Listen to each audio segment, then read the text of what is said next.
नमस्कार दोस्तों, मैं मनीषा यादव स्वागत करती हूँ आपका आपके अपने चैनल मनीषा यादव हिंदी क्लासेज में।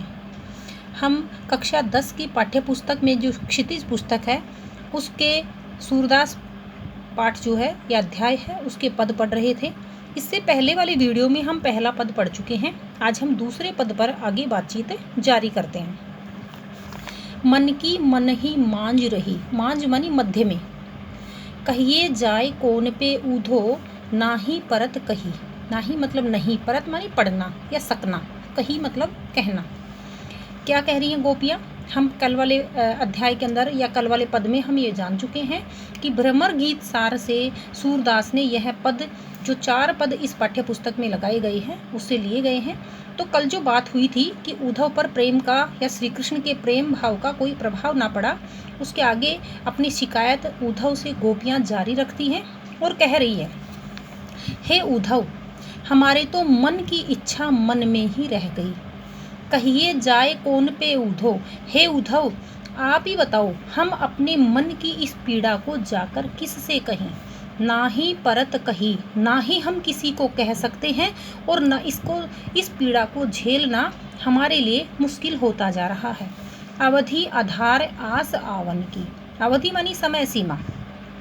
यदि इसी शब्द को हम शब्द युग में देखें तो अवधि की मात्रा बड़ी, इसका मतलब होता है भाषा विशेष, जो कि तुलसीदास की भाषा है अवधि। यहाँ पर सूरदास की भाषा है वो ब्रज भाषा है। तो अवधि मतलब समय सीमा, आधार मानी आधार। प्रभु श्री कृष्ण की या हमारे आराध्य या हमारे प्रेमी श्री कृष्ण के वापस आने की जो अवधि थी उसको ध्यान में रखकर हमने अब तक तन मन बिथा, बिथा मानी व्यथा यानी पीड़ा, अब तक सहन किया कि श्री कृष्ण वापस लौटेंगे, क्योंकि जाते समय उन्होंने हमसे वादा किया था। अब इन जोग संदेशनी सुन सुन, हे उद्धव, श्री कृष्ण स्वयं तो आए नहीं आपको हमें भूल जाने के लिए, और साथ ही साथ आपके निर्गुण निराकार परमात्मा की आराधना करने का जो संदेश लेकर के आए हैं, जो आपके माध्यम से भिजवाया है, इस योग संदेश को सुन सुन करके जो आपने हमें बताया। विरहिनी, हम विरह में जल रही थी, ऐसी नारियां थी। विरह दही, दही मानी दहकने लगी या जलने लगी। इसको सुन करके तो हमारी जो विरह अवस्था थी श्री कृष्ण के दूर रहने के कारण, उस विरह अवस्था में और अधिक जलने लगी। कारण क्या है? क्योंकि अब तक तो हम ये उम्मीद कर रही थी कि श्री कृष्ण वापस लौटेंगे, लेकिन आप कह रहे हो कि आपको श्री कृष्ण ने स्वयं ने भेजा है, जो कह रहे हैं कि श्री कृष्ण को भूल जाएं और हम निर्गुण निराकार परमात्मा की पूजा करें। यह बात हमारे मन में छुपे हुए विरह को और अधिक बढ़ा रही है। चाहती हुती गुहार जितहिते, चाहती हुती, हमने जहाँ जहाँ पर चाहत की या गुहार लगाई, हमने जहाँ जहाँ पर विनती की, अर्ज की, जितहिते मतलब उधर ही से, उतते धार बही, वहीं से हमें विरह की अवस्था की धारा बहती हुई दिखाई दी है। अर्थात अब हमसे यह विराग्नि बर्दाश्त नहीं हो पा रही। सूरदास कवि कहते हैं कि गोपियाँ आगे कह रही हैं, अब धीर सूरदास अब धीर धरई क्यों। सूरदास कवि कहते हैं, गोपियाँ कह रही हैं, हे उद्धव, आप ही बताओ, अब हम धीर, तत्सम शब्द है धैर्य और उसका जो तद्भव है धीर होता है यानी धीरज, हम धीरज धारण क्यों करें। मर्यादा न लही, क्योंकि अब तो उसने सभी प्रकार की मर्यादाएं भी तोड़ दी। प्रेम की मर्यादा है कि किया गया वादा निभाया जाए, लेकिन आपने वह वादा निभाया नहीं। श्री कृष्ण ने कहा था मैं जल्द वापस लौटूंगा, स्वयं आया नहीं और आपके माध्यम से संदेश भिजवाया योग साधना का कि हम श्री कृष्ण को भूलकर निर्गुण निराकार परमात्मा की पूजा करें। तो अब तो यह विरह और अधिक बढ़ गया, क्योंकि अब तो प्रेम की सारी मर्यादाएं ही टूट गई हैं। इस पद के माध्यम से गोपियाँ उद्धव को जो है अपने मन में छुपी हुई व्यथा के बारे में बता रही हैं। श्री कृष्ण के द्वारा प्रेम को ना निभाने के कारण मर्यादाओं का टूटने के बारे में भी बात कही गई है। यहाँ पर अलंकार आ रहा है पुनरुक्ति प्रकाश, क्योंकि समान जो शब्द है वो बार बार यानी रिपीट हुआ है, पुनरावृत्ति हुई है और अर्थ इसका समान है। ये हमारा पहला पद है आज का, और अब हम अगले पद पर बात करते हैं। हमारे हरि हारिल की लकड़ी, मन क्रम बचन नंद नंदन और यह दृढ़ करी पकड़ी। गोपियाँ अपनी बात को उद्धव से आगे जारी रखती हैं और क्या कहती हैं, हमारे हरि यानी हमारे प्रभु श्री कृष्ण हारिल की लकड़ी के समान है।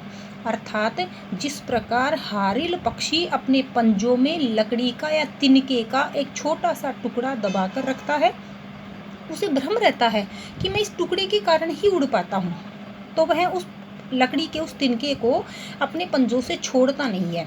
ठीक उसी प्रकार हे उद्धव, हम तो हारिल पक्षी हैं और हमारे लिए पंजे में पकड़ी गई लकड़ी हमारे प्रभु श्री कृष्ण है, अर्थात हमारे जीवन का एकमात्र सहारा है। हमने मन से, कर्म से, वचन से नंद के नंदन मणि पुत्र को, उर मतलब हृदय में, हमने अपने मन, कर्म, वचन से नंद के पुत्र श्री कृष्ण को अपने हृदय में बसाया। यह दृढ़ करी पकड़ी और मजबूती के साथ इस प्रेम को हमने पकड़ करके रखा है। अर्थात हमारे लिए जीवन का एकमात्र सहारा है, वो कौन है, प्रभु श्री कृष्ण, जो हमारा आराध्य है या हमारा प्रिय है।